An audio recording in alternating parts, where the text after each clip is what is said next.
c'est la dernière ligne droite de la campagne présidentielle. Il ne reste que 10 jours avant le premier tour.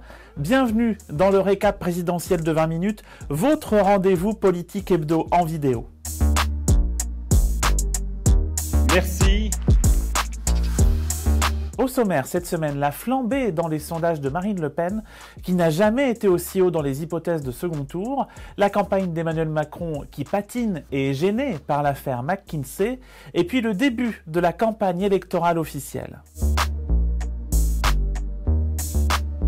La fièvre de la semaine, c'est celle indiquée par le thermomètre des sondages. Pour la toute première fois, Marine Le Pen est donnée à 47,5% au second tour face à Emmanuel Macron et donc dans la marge d'erreur pour l'emporter. Alors, bien sûr, ça n'est qu'un sondage, mais la tendance est là. Au premier et au second tour, la candidate RN est en très nette hausse depuis quelques semaines.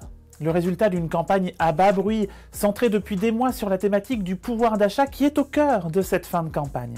Marine Le Pen profite aussi à plein de l'effet de contraste avec Éric Zemmour, qui l'a fait presque passer pour une modérée. Son programme reste pourtant bien d'extrême droite, en faisant notamment porter la responsabilité de l'état des comptes sociaux sur les étrangers présents en France. Et d'ailleurs, dans l'interview qu'elle a accordée cette semaine à 20 minutes, Marine Le Pen a déclaré qu'elle pouvait encore très bien signer cette phrase de Jean-Marie Le Pen de 1984.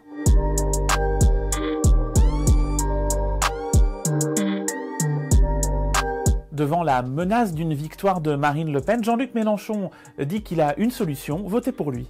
Si réellement vous avez l'intention de faire barrage au deuxième tour, j'ai une proposition plus intéressante à vous faire.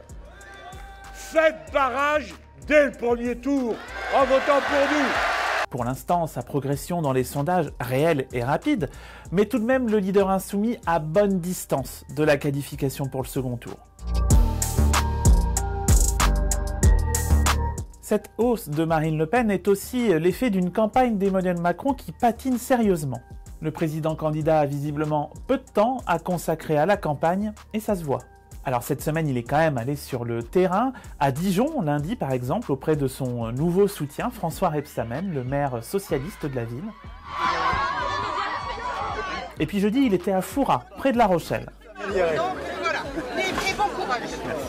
Surtout, samedi, il tient son seul et unique meeting avant le premier tour à la Paris Défense Arena. C'est une salle qui peut accueillir jusqu'à 40 000 personnes. Ça pourrait être un grand moment de cette campagne électorale. Mais Emmanuel Macron est aussi freiné parce qu'il convient désormais d'appeler l'affaire McKinsey. McKinsey, du nom de cette société de conseil auprès de laquelle le gouvernement a dépensé des centaines de millions d'euros pour être accompagné sur certaines réformes. Au total, ce sont plus d'1 milliard d'euros qui auraient été dépensés en conseil, d'après un rapport sévère du Sénat qui note que ces dépenses sont triplées depuis le début de la pandémie. Alors vous vous en doutez, les oppositions se sont engouffrées dans la brèche et la défense de la majorité sur la légalité et la nécessité de ces dépenses n'a pour l'instant pas fait mouche. Nous avons voulu vous réunir ce soir pour démontrer que nous n'avons rien à cacher, pour démontrer que nous avons toujours respecté les règles et que les services de l'État se sont toujours attachés à respecter les règles, en particulier dans l'attribution des marchés publics, pour rappeler que les cabinets sont utiles quand ils sont à leur juste place, c'est-à-dire ni à la place des fonctionnaires, ni à la place des dirigeants politiques, et pour dire que nous en avons un usage qui est modéré et justifié. Les comptes de la semaine, ce sont ceux des temps de parole. Depuis lundi, c'est la règle de l'égalité stricte de temps de parole entre les 12 candidates et candidats qui s'applique dans les médias audiovisuels. Égalité stricte aussi pour le temps d'antenne, c'est-à-dire que les journalistes, éditorialistes, commentateurs ou commentatrices doivent eux aussi aborder également chaque candidat. C'est en fait la campagne électorale officielle qui a commencé lundi.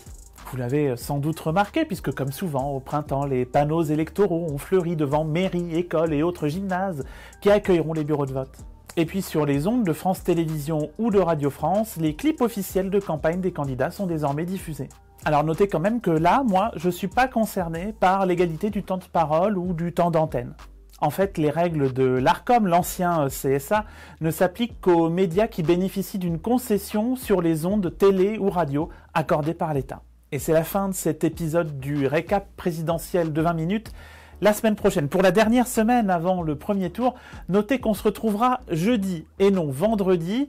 Je serai toujours fidèle au poste. D'ici là, passez un bon week-end. Salut!